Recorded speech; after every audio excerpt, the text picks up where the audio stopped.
te nekk rasuluhu alayhi sallam dama sul xol def ci leer lu mandi Cheikh Ibra Fall Cheikh Ibra Fall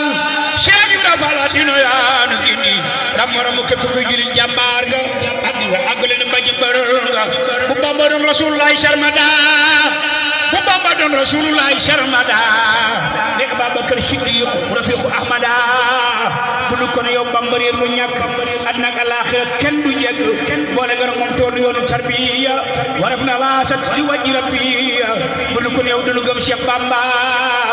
doon nañ rasulullahi may yónneen ba bu du kon yow du toro ci dunya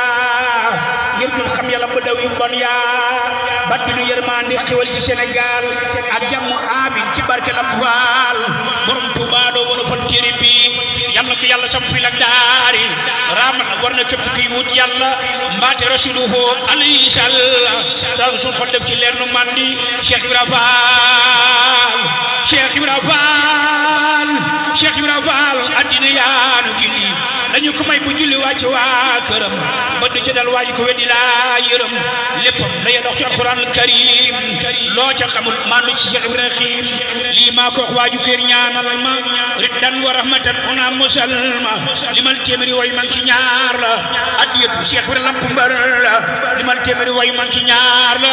addiyatu Cheikh Ibrahim lamp mbër la subhana rabbika rabbil izzati amma yasifuna wa salamun ala al mursalin